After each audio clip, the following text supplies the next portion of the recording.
Good morning. What a terrific turnout we've got this morning. I'd like to welcome all of you to the 24th Annual Report to the Community by the Community Foundation, which of course means we're in our 25th year or quarter century of service to this community. My name's Art Cooley, and it's my privilege to serve as the chairman of the board of directors this year of your Community Foundation.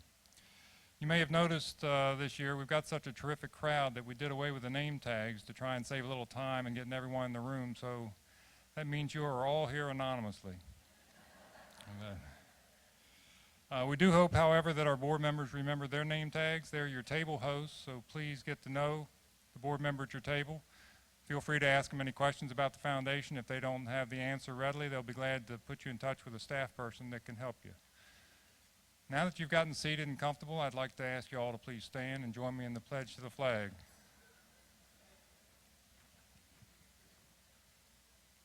I pledge allegiance to the flag of the United States of America and to the republic for which it stands, one nation, under God, indivisible, with liberty and justice for all.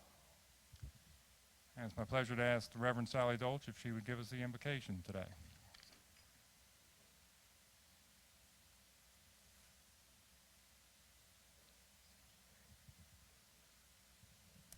Good afternoon, or is it morning yet? We'll get there together, I think, today. I invite you now to pause for a moment and reflect on this day and this time we have together. May grace abound as we honor this gathering of people of goodwill, people of compassion, united in love of neighbor and united in hope for our community. Let us pray. Author of grace and our eternal guide, as we make our pilgrimage through this life, shed your light upon our way, lest we slip or go astray. Speak to us in the recorded witness of synagogue and church, that through the Spirit's interpretation of the Scriptures we may find direction and strength. For we have found unity in this work we do, linked together by the Community Foundation of the Eastern Shore, empowering those who are blessed to give and those who are blessed to receive, to live lives more whole and more full than any one might live without the other. This day we lift up the collective work of the leaders and the followers, the staff members of so many organizations and the volunteers, all people of grace. We lift them up for scrutiny and for celebration.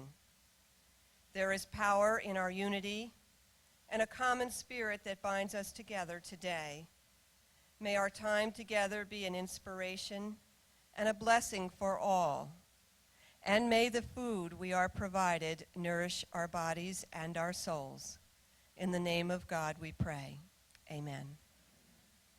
We have some business to conduct today, so I would like to get started.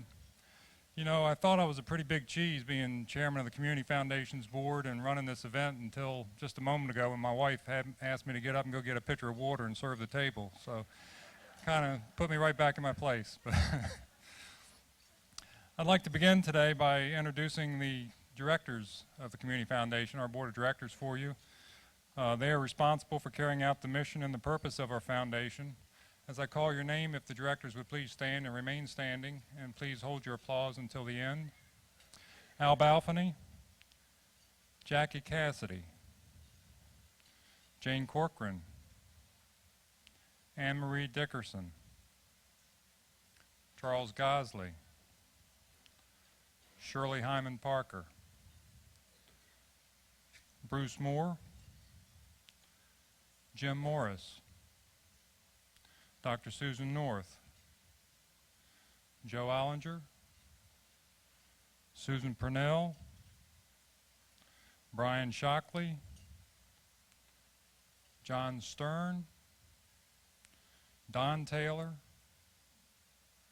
Lou Taylor, Ray Thompson, And the directors unable to be with us today are Jim Allman, Jay Berge, Terry Blades, Karen Lishik, Melody Nelson, Pam Stanzel, Dr. Thelma Thompson, and Jeff Turner. Please join me in thanking your board of directors.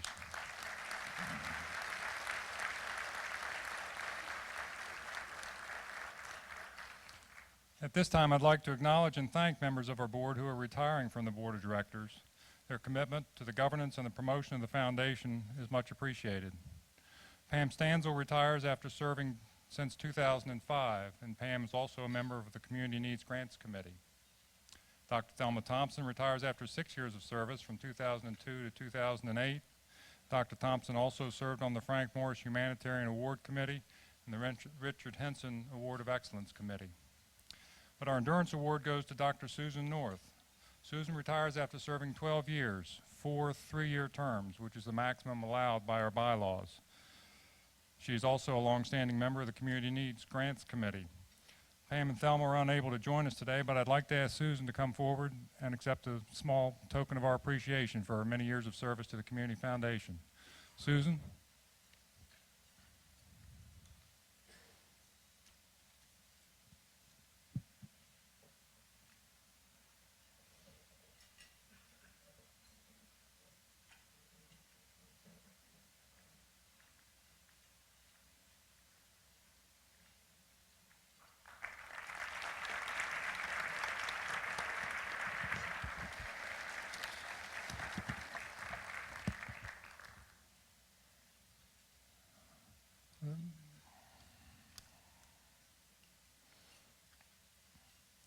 At this point, I'd like to call the annual meeting of the corporate members of the Community Foundation to order.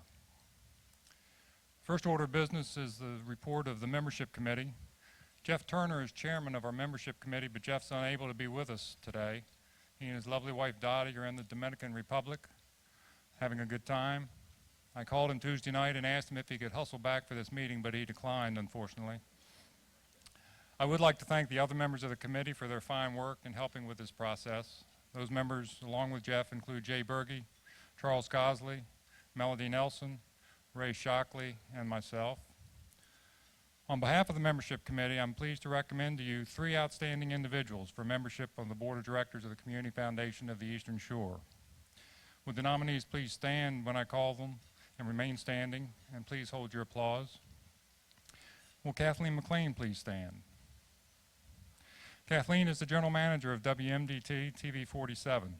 She's been active in her support in the local community by serving as a volunteer or board member for such organizations as Salisbury Urban Ministries, Peninsula Regional Health Council, Deer's Head Citizens Advisory Board, Women Supporting Women, Wicomico County Tourism Advisory Board, the Salisbury Area Chamber of Commerce, the Rotary Club of Salisbury, and the Greater Salisbury Committee, where she has just completed her term as chairperson.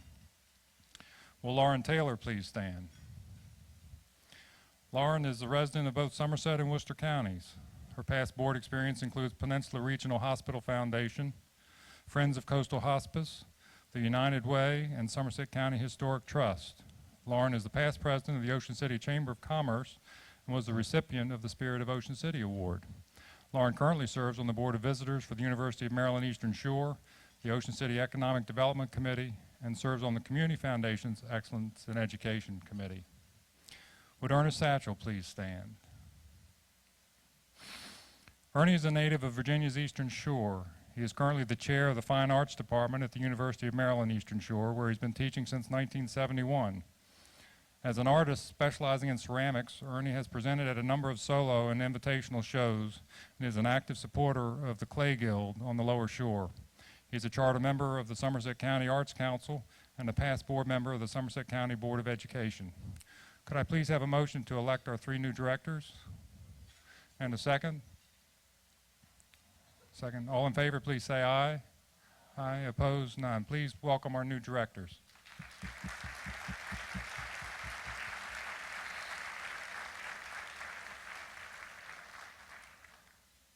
Secondly, I'm pleased to have this opportunity to submit the following board members for re-election to an additional 3-year term.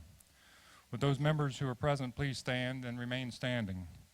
Terry Blades, Jackie Cassidy, Charles Gosley, Shirley Hyman Parker, Karen Lishik, Jim Morris, Susan Purnell, and Ray Thompson. Could I please have a motion to re-elect these directors? And a second? Thanks. All in favor, please say aye. Opposed? Thank you. Please, let's give our thanks to these directors for continuing to serve.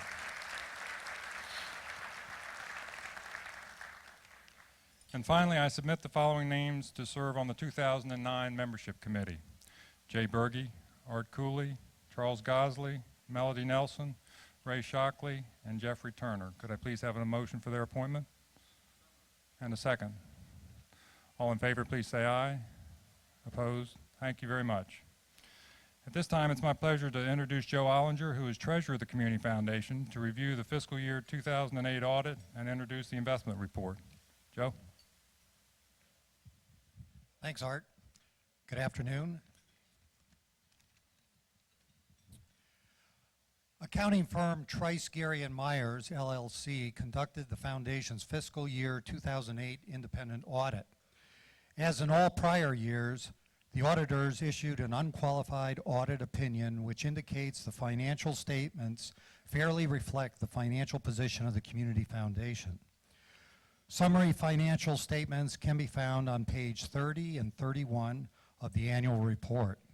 Comprehensive financial statements are available at the Foundation's office. At this time, I would like to ask for a motion to accept the 2008 audit. Those in favor, please say aye. Thank you. The Audit Committee and Board are recommending the engagement of Trice, Gary & Myers, LLC, Certified Public Accountants, as the Community Foundation's independent auditor for fiscal year 2009. I would like to ask for a motion to accept the recommendation of the Audit Committee and the Board as presented. Thanks, Lou. Second? Marty? Thank you. Those in favor, please say aye. Thank you.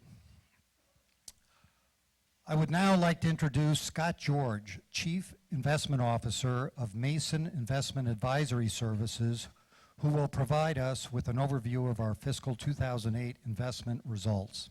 Scott? Welcome. Thanks for coming today.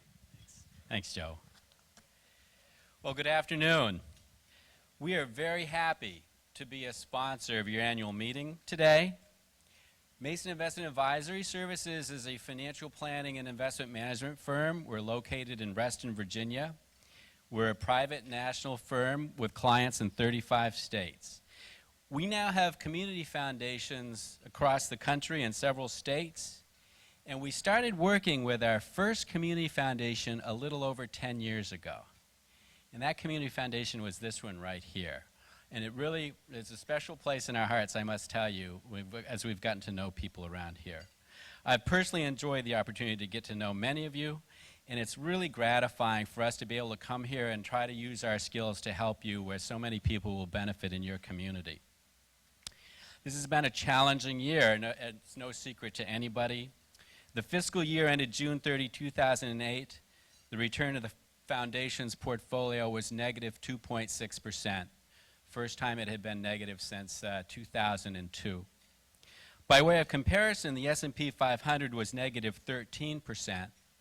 So despite a very challenging environment, which, by the way, became a little bit more challenging as the fall wore on, we've been able to continue to experience a significant amount of downside protection in the way the portfolio has been structured. In fact, each quarter the Council on Foundations, which is based in Washington, D.C., does a survey of community foundations across the country, and this allows us to compare our results for with everyone else's.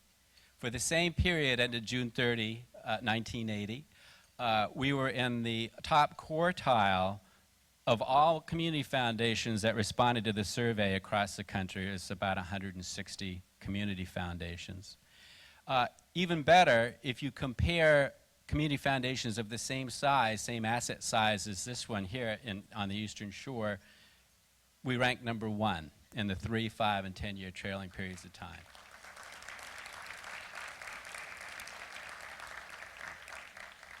Just like 2001 and 2002, which I know are fresh in our memories, investment policy has moved back to the top of the agenda on community foundations around the country. This fall has been one of the most challenging times in history, not only for our country, but for the entire world. On a year-to-date basis, we saw the U.S. stock market dip below 40% in October. Believe it or not, this is not the biggest decline we've seen. Both the bear markets of 72 and 74 and the bear market that started in the year 2000 were worse on a percentage basis. We're about 13 months into this bear market, and when it will end and how far it will go is no one can predict. Just as now, each of these previous declines was caused by different events. Think back to the oil embargo of the early 70s, caused a huge bear market. OPEC had decided they weren't going to sell oil to the Western world. We were going to be shivering in our homes, sitting in the dark, riding bicycles and driving small cars.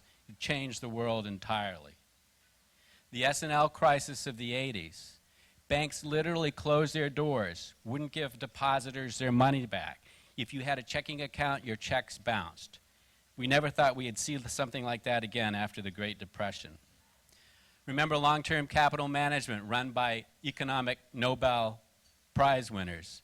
Nearly froze up capital markets around the world. That, combined with the Russian and Asian debt default, had created an amazing situation where markets decline even more than we've seen so far today.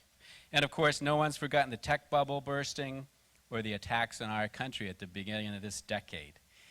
Each of these crises was unprecedented. Each one was different. This one is different, and it's always different. Your community foundation, through the hard work of your investment committee, has developed a very disciplined investment policy statement. These people are good giving members of your community that are donating their times and skills to the foundation, and they are very serious about their fiduciary responsibilities. We believe at Mason that the investment policy statement follows current best practices for a prudent investor. Now it is as important as ever to follow our long-term disciplined investment strategy. This plan was designed to assure that your community foundation will be able to continue to meet its mission forever. So we formed this policy for good times and bad, and that's why we do that. It's so wonderful to see what community foundations around the country have been able to accomplish, and you all should be very proud to be a part of it, and we thank you for allowing us to be a part of it as well. Thank you.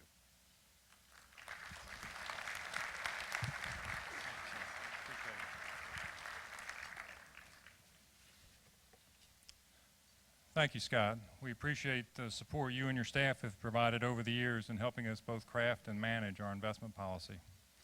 It's served our fund holders well and our community well. You know, during the worst of times this summer, I remember hearing a pundit on one of the TV shows, CNBC or something, saying there were only two positions to have in the market like this, cash and fetal. I think I like our diversification strategy better. That concludes the business portion of our meeting of the corporate members of the Community Foundation of the Eastern Shore. At your table at each place was an annual report. I'd like to draw your attention to that. Our theme this year is 25 years of charitable leadership.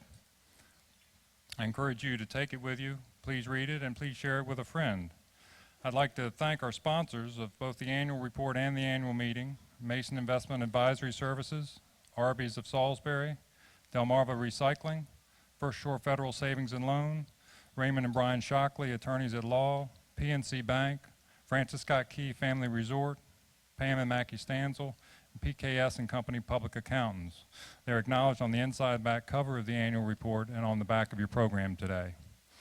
Just a couple of noteworthy comments on the inside front cover. It highlights some of the more significant events for the foundation during the past year.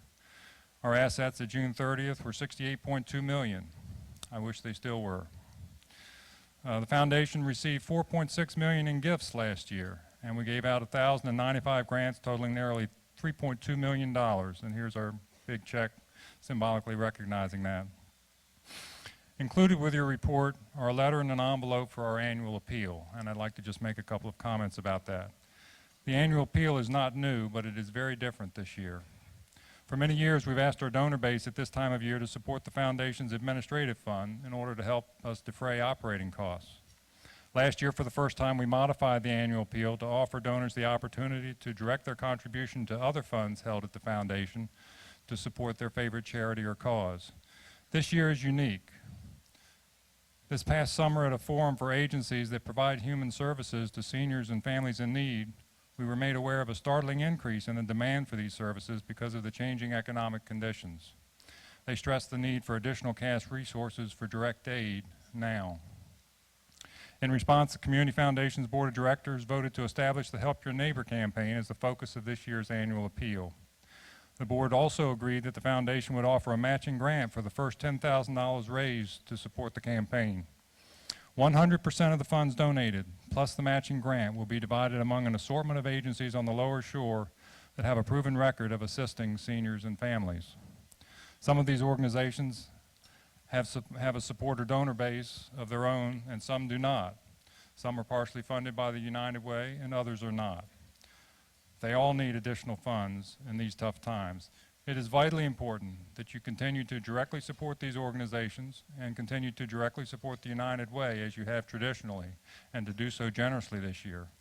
It is also important to continue to support the Community Foundation through our annual appeal, with the knowledge that this year's donation will draw matching funds and all the proceeds will be promptly returned to the community to help meet this overwhelming need. You may use the envelope included with your program for the donation, or now that we're technologically savvy, you can go online to cfes.org and make a credit card donation through our website. Charitable leadership is the theme of this year's annual report, and there were two particularly relevant examples of this during the past year. You'll find references to them on pages 8 and 17, but that doesn't tell the whole story. The Worcester County Developmental Center, serving developmentally disabled clients, lost their daycare facility to a fire a little over a year ago. The Community Foundation, in an effort to help them get back in operation as soon as possible, promptly conceived and established the Emergency Fund Campaign and offered a grant to match the first $10,000 raised in the community. This leadership effort sparked a response from donors across the Lower Shore and resulted in over $150,000 being raised for the cause. Secondly, our new board member, Kathleen McLean, general manager of WMDT, secured a $10,000 grant from Oprah's Big Give to foster charitable support in the community. She approached the Community Foundation to discuss how to maximize this opportunity. The foundation matched that $10,000 with $10,000 of its own funds and joined WMDT in presenting a $20,000 matching challenge to the community at large for the benefit of the Wycomico County Child Advocacy Center. That effort raised over $65,000. Whether initiating a new program or collaborating with another organization or donor to maximize opportunities, the Community Foundation is truly a leader in the philanthropic community on the Lower Shore. One of the pleasures of being chairman is that at this meeting each year you have the opportunity to give a chairman's award. This award is given to an individual for outstanding service to the Community Foundation. This year's Chairman's Award recipient is serving his fourth three-year term as a member of the Board of Directors of the Community Foundation. As a board member, our recipient tends to listen as others express their thoughts and then offer a well-thought-out opinion in a calm, deliberative manner. He is fiscally cautious and, as the former president of a good-sized financial institution, brings a wealth of knowledge and leadership to the table. Through his guidance, his former employer has been one of the most generous corporate donors on the Lower Shore and has long been involved with the Community Foundation. He also generously gives his time to serve on several standing committees, including the Investment Committee, the Richard Henson Award of Excellence Committee, and to chair the Membership Committee. I'm sure if I'd told him when I called him Tuesday night that I was going to give him this award, he would certainly have hustled right back from the Dominican Republic. I'm sorry he's not here to share this moment, but it's still my great pleasure to announce this year's recipient of the Chairman's Award is Jeff Turner, former president of Peninsula Mercantile Bank, now PMC.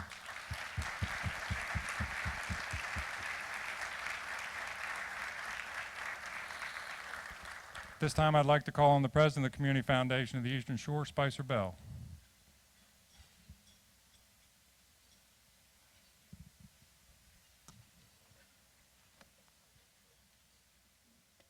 Thank you, Art. What a wonderful crowd. Are you glad to be here today?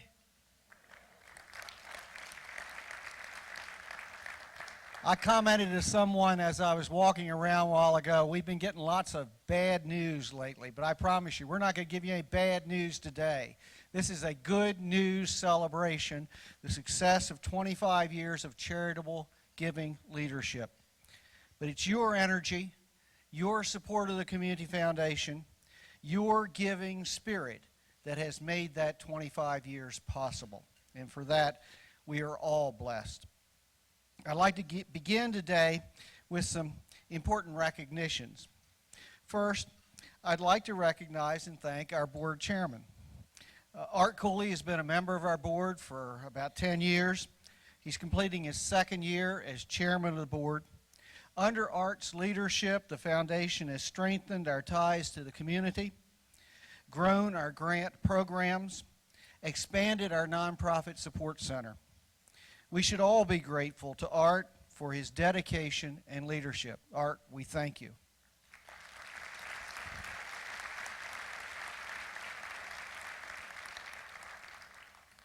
You've met our board. They are the leading leadership of our team. Our board members are truly dedicated to the health and growth of this foundation. Their work is supported by dozens of volunteers who serve on our committees and give countless hours of support to the foundation. They serve this foundation and this community very, very effectively. Please join me once again in giving our appreciation to our board and volunteers.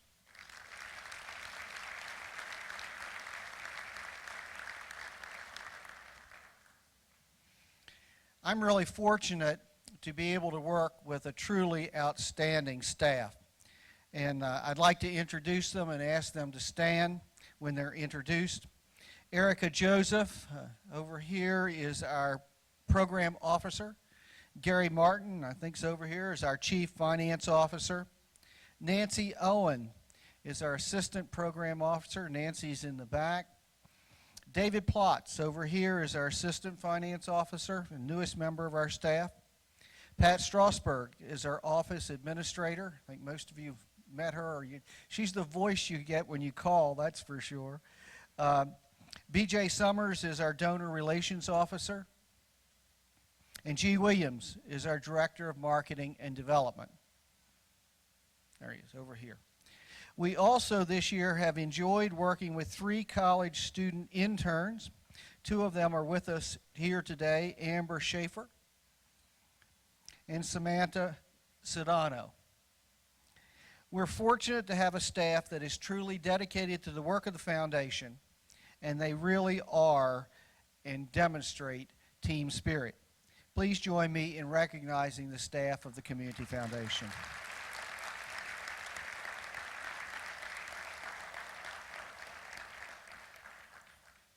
I also want to express my deepest appreciation to you, all the people here, because you and the ones you represent, our donors, our volunteers, our sponsors, our nonprofit and faith-based partners, our friends in the community. It is you who make the good work of the foundation possible. You make this big check over here. Once again, over $3 million last year in gifts, grants, and scholarships. You make that kind of work in the community possible. I'd also like to express my special appreciation to a group of corporate sponsors.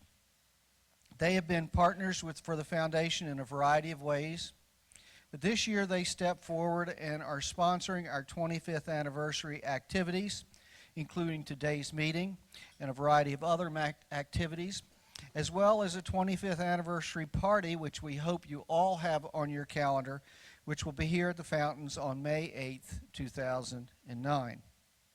Our corporate sponsors for our 25th anniversary are Avery Hall Insurance, I think are over here, BB&T Bank, it's represented today, Delmarva Power, and the Mason Investment Advisory Services. We really thank them for making this whole year of celebration possible for all of us.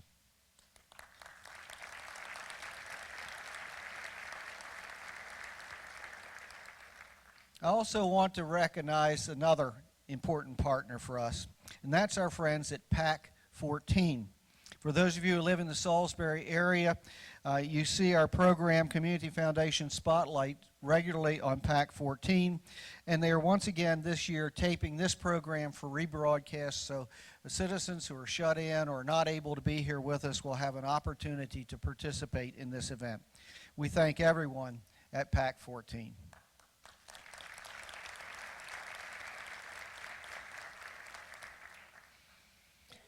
On a sadder note, this year we lost two wonderful friends of the foundation. I'd like to take a few moments to honor them on their passing. Dick Hazel truly loved this community and believed in the power of philanthropy. Dick quietly and steadfastly set an example for all of us to follow. He particularly believed in the importance of helping young people get their lives off to the right start.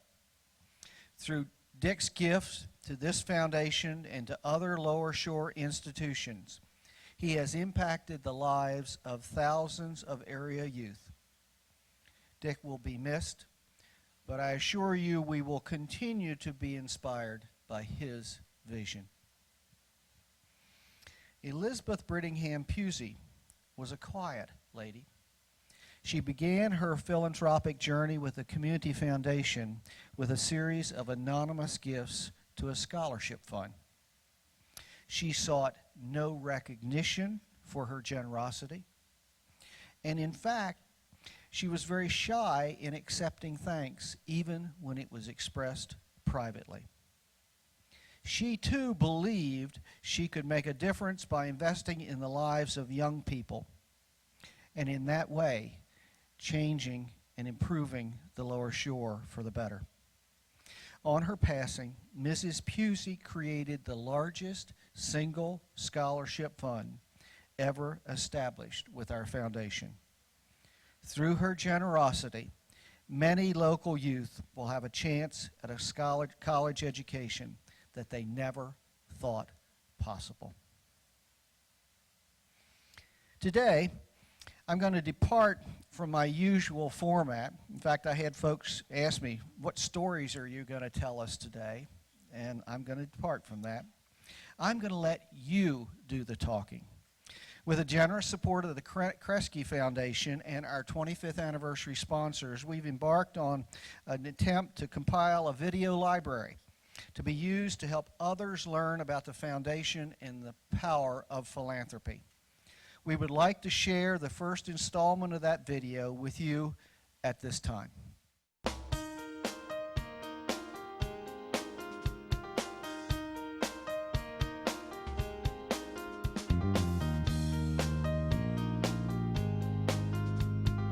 The Community Foundation serves the nonprofit community in a way very similar to how the Chamber of Commerce serves the business community.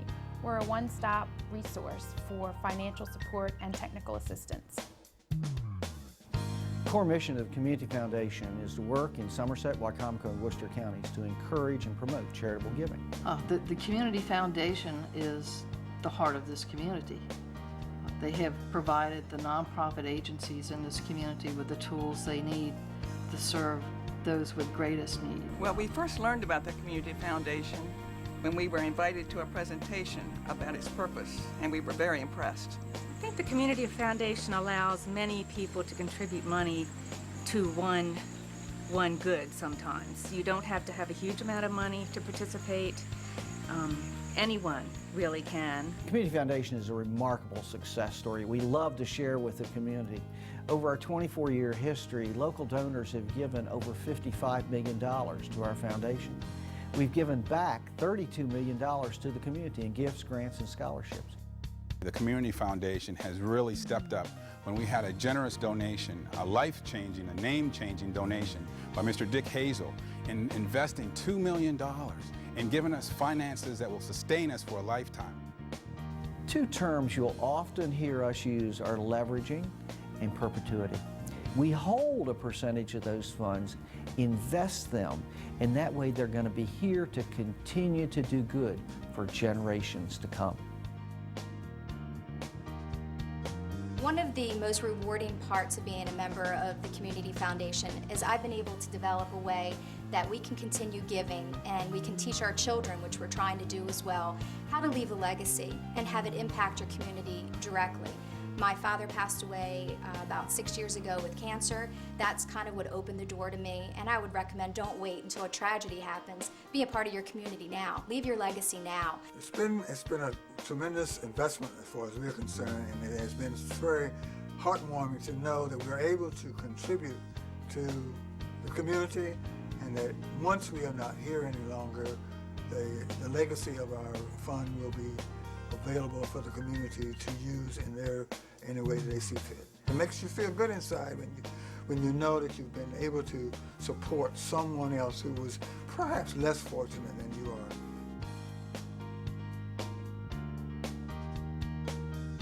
As part of our mission, we educate donors on needs in our community, and then we try to connect them with programs and organizations in our community that best serve their charitable interests. A lot of us are not fundraisers. We didn't know where to start. The Community Foundation helps us create a plan. The Community Foundation teaches us the steps we need to not just gather fundraisers, but gather friends, and that's probably one of the most important things that we've learned. Not only has Community Foundation assisted us financially, but we have also attended their workshops, both in grant writing and to the community college in Salisbury.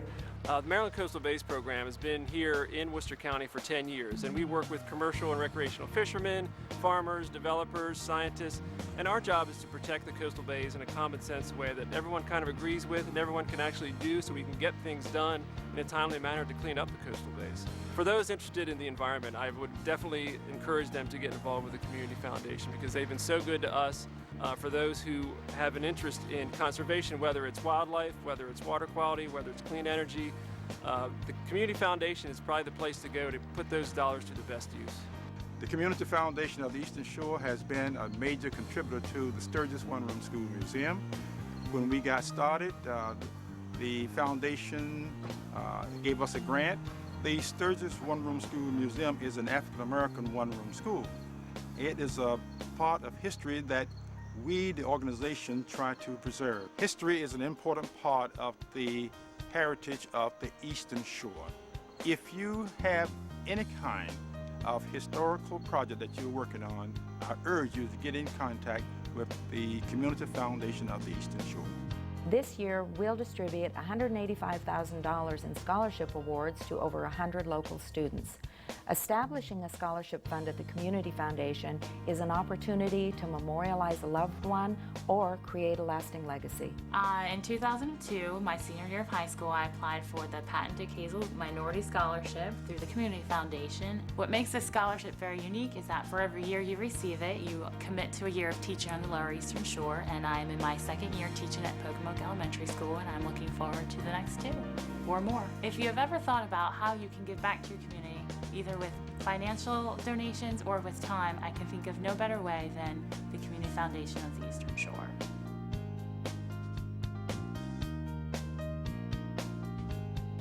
One of the main thrust of the Community Foundation in order to get money into it is through our professional partners. In my practice of law, I encountered several people who were looking for vehicles to create endowments, and not only for themselves but for the charities of the Lower Shore. When I'm dealing with my respective clients regarding the disposition of their estate at their death primarily, and also other individuals who are interested in making charitable donations, I do not hesitate to discuss with them the Community Foundation of the Eastern Shore. As a financial planning professional, I would encourage anyone who is trying to get their estate in order to communicate with the Community Foundation and find out what they offer. I think the convenience is excellent, the professionalism, and to know that they're going to be here forever in perpetuity.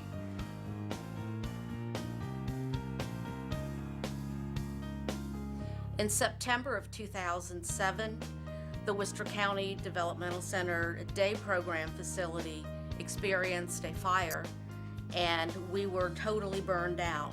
The Community Foundation was able to raise $151,000 for us to use in our efforts to rebuild. From the technical mini grant to the trainings at the Community Foundation, and not to mention, of course, the emergency fund after our fire, the Community Foundation has been with us through thick and thin.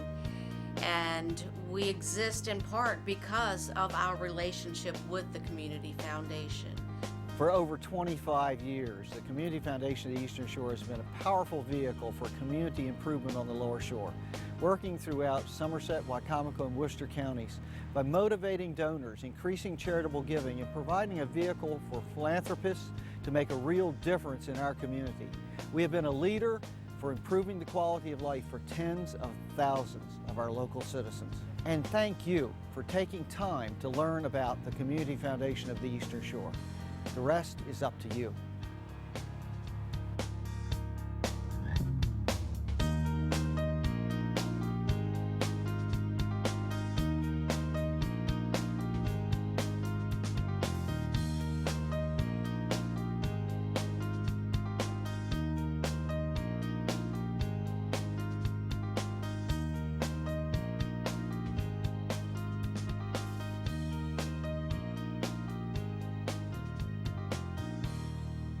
Thank you. I think you all really do say it better than I do. I want to thank everyone who's participated in that project in helping us to share our passion for the good work of the foundation. It's also my pleasure to announce today, as a component of our 25th anniversary, what we're calling the 25th Anniversary Community Partnership Prize. This will be a grant award program, and the grants will be awarded at our birthday party in May. Those grants will recognize organizations that initiate innovative partnerships and collaborative efforts that will improve the efficiency and the effectiveness of the local nonprofit community. This is particularly important in challenging times like these.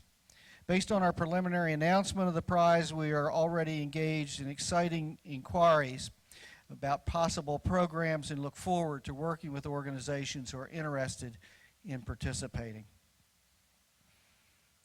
I'd like to conclude by looking forward to our next 25 years for the foundation. We all know that we are now enduring the most challenging economic times our country has experienced in the last 60 years, the most challenging in the history of this foundation. We're facing an increasing demand for services from the nonprofit sector, and fewer resources to go around. Even though we are facing these serious times, I think we have to face the reality. We are still here. The foundation is still here. And we are all going to be here for the long haul in the form of the foundation. We're going to be here for another 25 years and beyond. That's the strength and the beauty of the Community Foundation concept. This foundation will outlive all of us and will continue the legacy that we have all been a part of establishing. The size of this audience in the room today is an example of that. You are part of the largest annual meeting group that we have ever assembled for this foundation. The energy in this room will carry forward and is a good indication of the future of our foundation. We have far more people here than ever before. Our support in the community remains strong. Our commitment to our mission and our resolve has never been stronger. I'll maintain to you there are 4 characteristics of this foundation that have become hallmarks of its operations over our first 24 years. They have sustained us and they will sustain us in the future. They are, first, our regional approach. We truly represent and care for the entire Lower Shore. We have a focus on a long-term vision. It's a vision that was passed to us by our founders and has never been abandoned. This foundation has been characterized over the years by innovative thinking and innovative programs.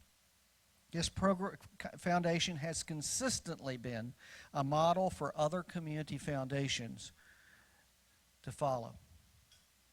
And finally, there's our dogged persistence. We have some of our founders in the room today, and it is the dogged persistence that they began with that has been carried on by subsequent board members and staff.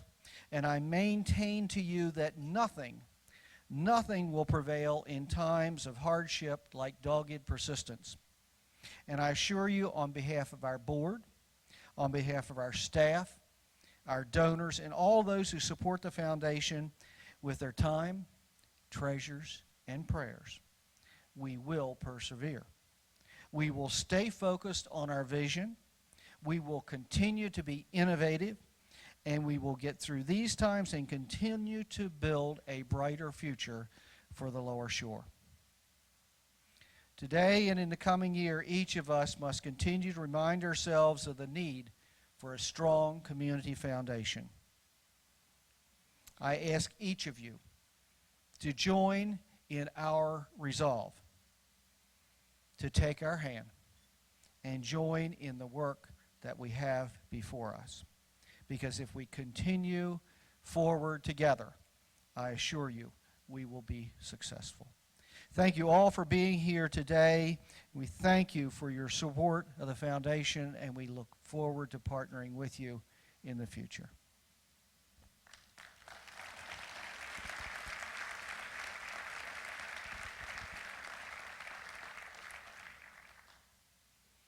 And now, on to our awards. Each year, the Community Foundation is honored to present a couple of what we think are very significant awards for the nonprofit community. The first of these awards is honoring Richard A. Henson. And I would like to note, we do have Senator Richard Colburn here with us today. And I think we also have Delegate James Mathias is here with us representing the state legislature. And Senator Colburn has brought along Senate citations that will be presented also to each of our award winners today. I'd also like to thank and express my appreciation for First Shore Federal Savings and Loan Association for their special support of the Henson Award program this year.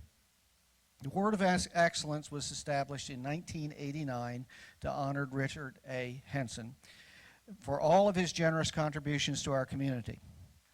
The award sets a high standard for nonprofit organizations serving the Lower Shore. The organization selected to receive the award must make an outstanding contribution to the well-being of residents of the Lower Shore, be responding to a significant community need, show ingenuity and innovation in utilizing resources, and demonstrate excellence in board leadership and responsibility. A high standard. Once again this year, many excellent organizations were nominated, making our choice very difficult. In addition to being honored by the Community Foundation, the organization receives a check for $5,000 to support their work. At this time, I'd like to introduce Marty Neat. Marty's former foundation board chairperson and chair of the Richard Henson Award Committee, and he will introduce this year's Henson Award winner. Thank you, Spicer. It is my pleasure to announce the recipient of the Community Foundation's Award of Excellence honoring Richard A. Henson. This year is the 25th anniversary for the Community Foundation of the Eastern Shore, and the 20th year during which they have presented this award. The list of past honorees is indeed impressive, reflecting the very best nonprofit agencies that our communities have to offer. It's particularly appropriate, we think, that this award goes to a truly outstanding organization and group of people. But this year we've done better than that. This year we honor not one, but two outstanding organizations.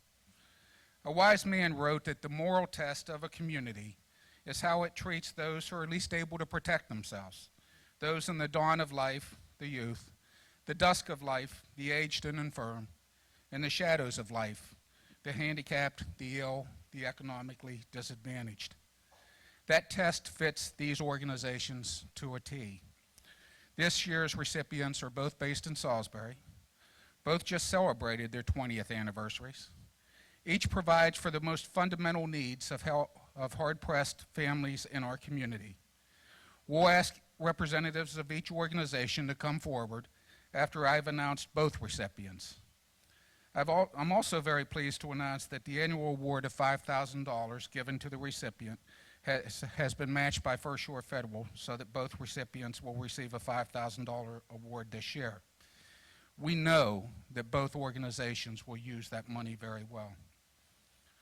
Our first honoree was incorporated in 1988. Its mission is to provide safe transitional housing for women and dependent children, and to provide medical care to uninsured and underinsured individuals over the age of 18. Clients who receive these services are treated as partners, expected and urged to set personal goals, to seek to attain self-sufficiency through education and job training, financial counseling, and personal improvement workshops. Residents are required to be drug-free and employed or to attend schools. They may stay in the facility or program for up to 2 years. In the last year, this organization provided more than 8,200 bed nights for 20 previously homeless women and their 29 children.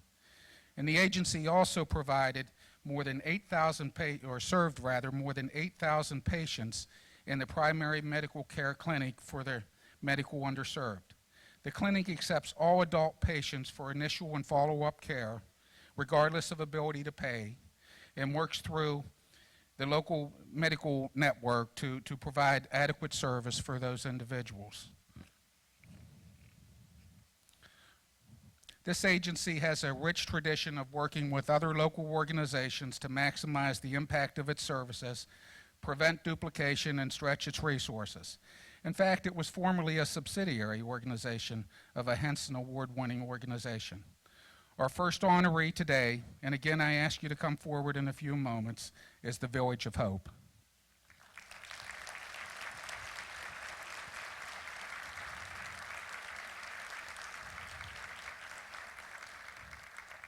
Our second recipient today was founded in 1987.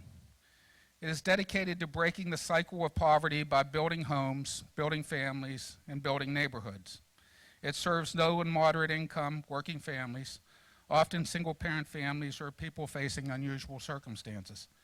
I'm reminded of Peter Bailey in the Christmas classic, It's a Wonderful Life, when he says, "It's deep in the race for a man to want his own roof and walls and fireplace, and we're helping them get those things." Homeownership is still an American dream, and that's what this organization fundamentally provides, a path to a decent, affordable home through interest-free mortgages.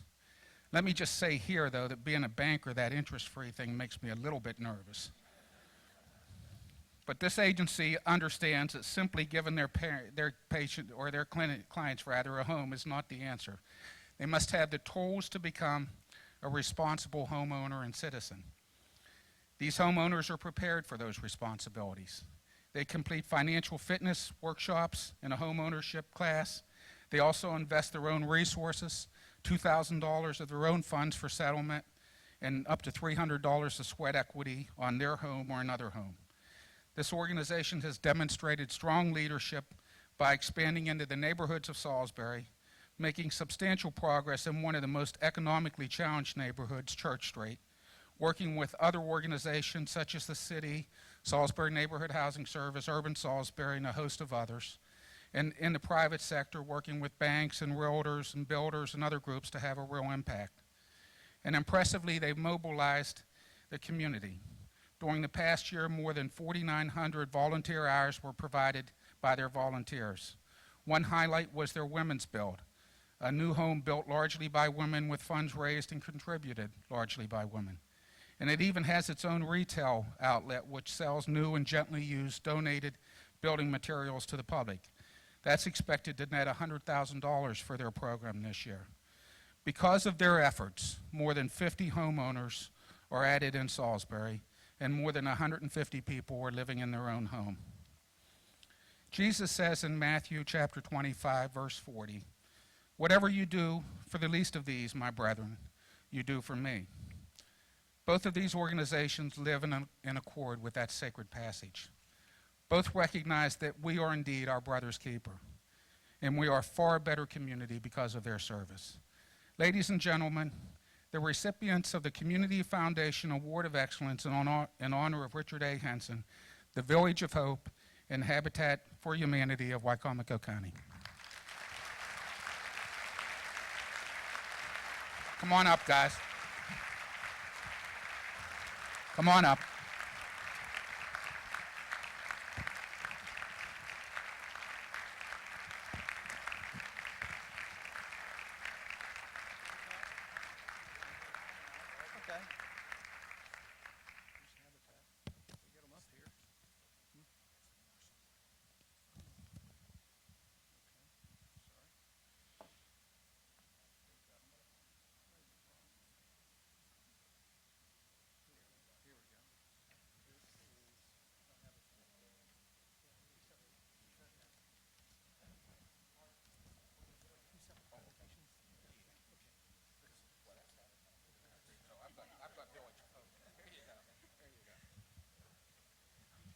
Come on up, guys.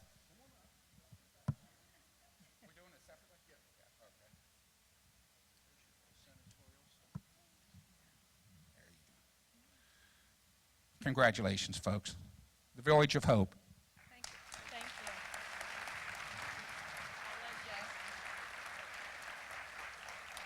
It's always a problem to hand me a microphone.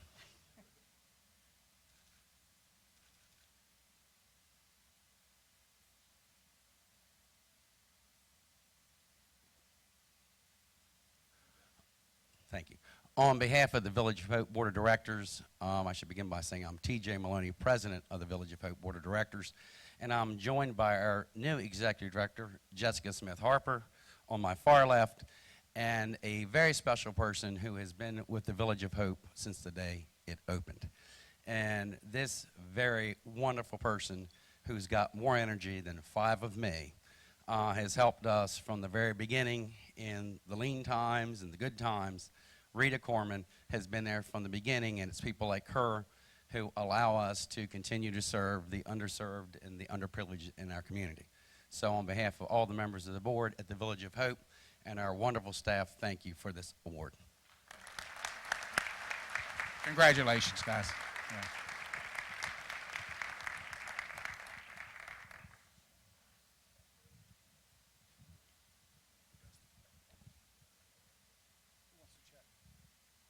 He's the executive director.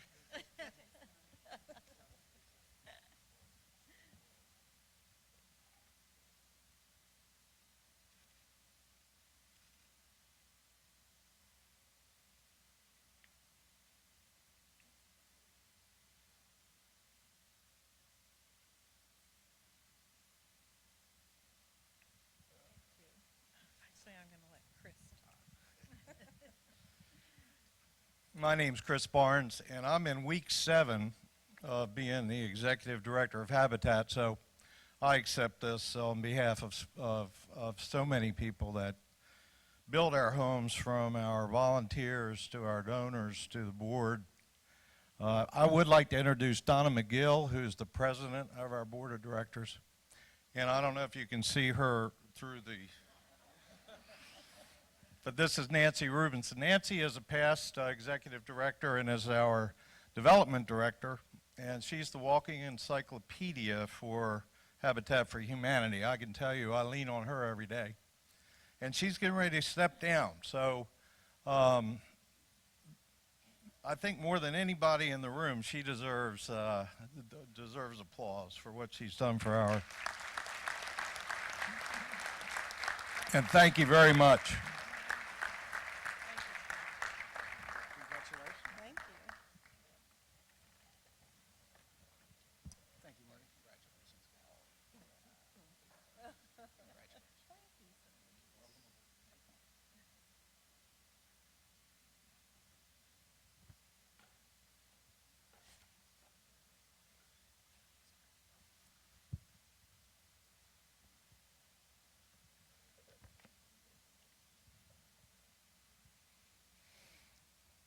the Frank Morris Humanitarian Award was established by the Community Foundation in 1991. The purpose of this award is to honor Frank Morris's lifetime dedication to humanitarian ideals and to perpetuate the high ethical and moral values and professional standards that Frank exhibited in his personal, professional, and community life. Frank's philanthropic spirit, example of integrity, and compassion for others are values that enhance our community, and they are values that we hold dear and wish to encourage in others. For this reason, the Frank H. Morris Humanitarian Award was created. For the past 16 years, this coveted award has been presented to individuals who have made a vital, sustained, unselfish contribution to Lower Shore communities. Individuals who have demonstrated the values, the vision, and the leadership practiced by Frank Morris. In addition to being honored by the foundation, the honoree receives a check for $1,000 for the charity of their choice. At this time, I'd like to introduce Danny Thompson, who will introduce this year's Frank Morris Humanitarian Award recipient. Thanks, Spicer.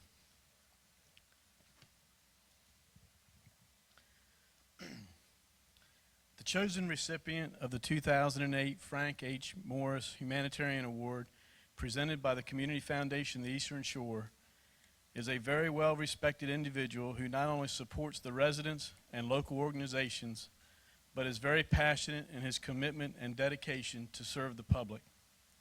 He is a family man, devoted to his wife and children. As president and CEO of his business in Crisfield, he is well respected throughout the area. His office staff, whom he treats with dignity, affection, and professionalism, would certainly agree. As a successful business owner, he expresses much integrity with his generosity and significant contributions of donating his time and personal finances. Even during his off hours, you will find him talking to strangers about Crisfield,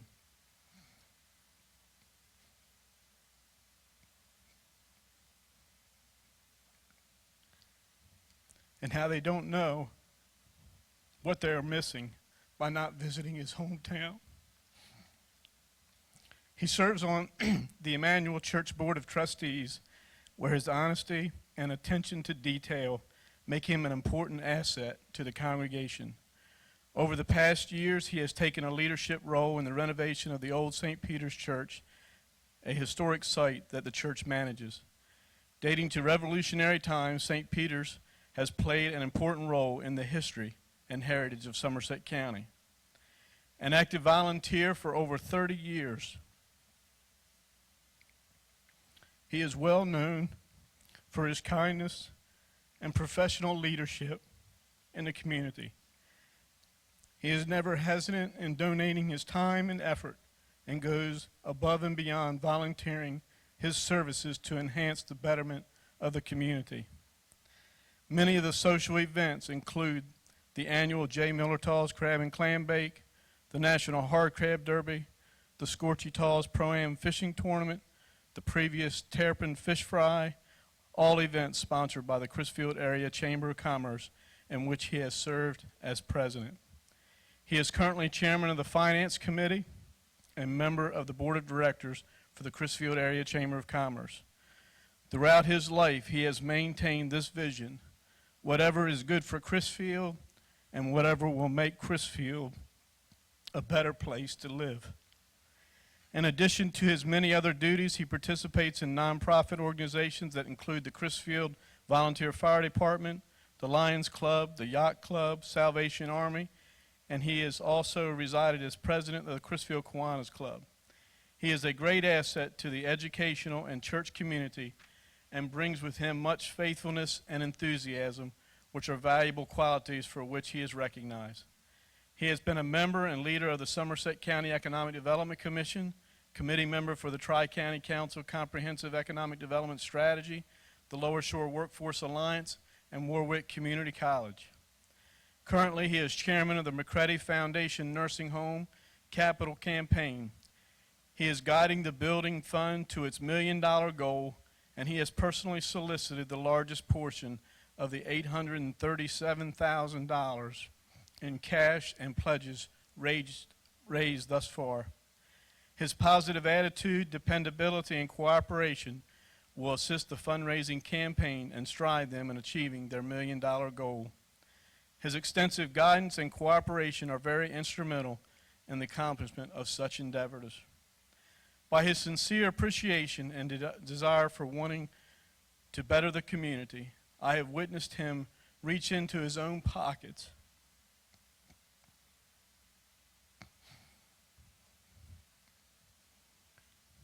many times to set the example for others to follow. Over the years,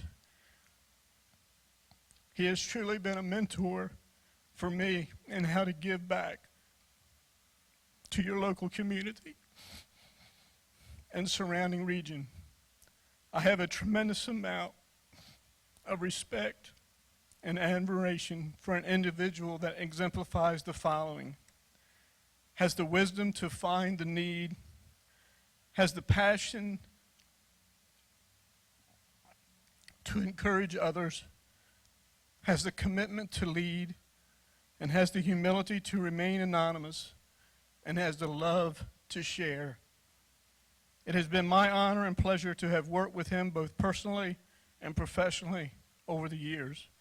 Please join me in welcoming John J. Tawes, the recipient of the 2008 Frank H. Morris Humanitarian Award.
Now I know why my father-in-law and mother-in-law are here. It had to be a pretty good reason for them to be here. And my mother, fortunately, I'm taking her to go see the Irish Tenors in Baltimore tonight. And this is kind of a stopover because I had to be arm-twisted to come. I teach Sunday school every fourth Sunday. And last Sunday the lesson was on humility. And I think I did a pretty good job, right, Reverend? The Reverend was here.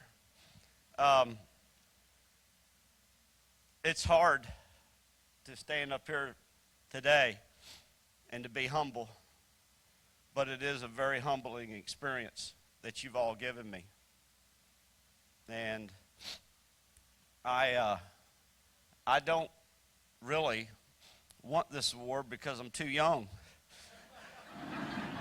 You don't get these kind of awards unless you're an old man. So, but when Danny started reading that off, I knew exactly who it was as I looked around the room. But I do enjoy, as Danny exemplified in his statements, I do enjoy giving. And I just finished a book. And if you get a chance to read it, it's called, Debbie, can you remember the name of that book? I'm a little nervous. The Traveler's Gift. The Traveler's Gifts. And you get a chance to read that. And what it does is kind of tells you how to focus your life and how to be a better person. And when I got through reading that, I said, you know, this is the truth. I'm not woofing you all right now. I got through reading that book and I said, you know, what I really feel great about, what I enjoy doing is working in the community. I'm not going to turn anybody down that asks me to do something within reason. And I just was asked to serve on the Marina Commission. Y'all know that the state of Maryland or the DNR has given up the not ownership, but the management. And they've asked me, and my mayor put my name up, and I appreciate my mayor's here today. PJ, thank you very much. And I look so forward to doing that because, you know, my grandfather started that marina, and now 47 years later, I'm going to be kind of part of that management of keeping that marina going, and that's quite an honor for me to be able to do that. One other thing, and I can't get off this podium without saying, did y'all read the Daily Times? You know where you have those top 10s? Did y'all happen to see who was the top 10, number 1 governor in the history of Maryland? It was my grandfather. And I can tell you right now, I was so proud to read that. I mean, I was more proud to read that than to actually be standing up here receiving this award, because I can tell you, he was number 1 governor, and maybe I got a couple of the traits from him, because I know he loved people and he loved the community. So I guess maybe that's where I got part of it. And thank you very much. I appreciate it.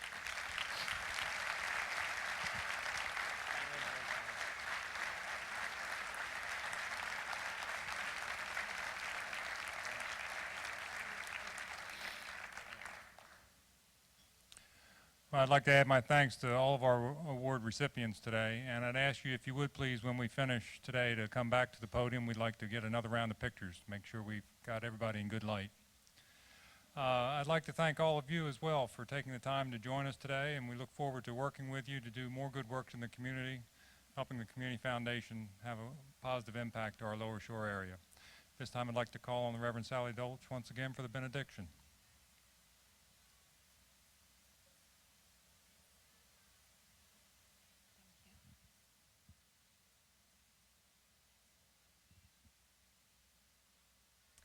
At this time, we ask the God of all people, the God of our comings and goings, to send us forth this day with our hearts inspired to love our neighbor in new and thoughtful ways, to send us forth to be his community, a community of love and care, where all people are lifted up and all people anticipate a future with hope.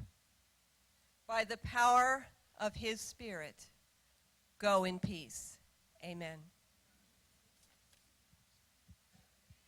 And thank you, folks. We stand adjourned. Have a nice day.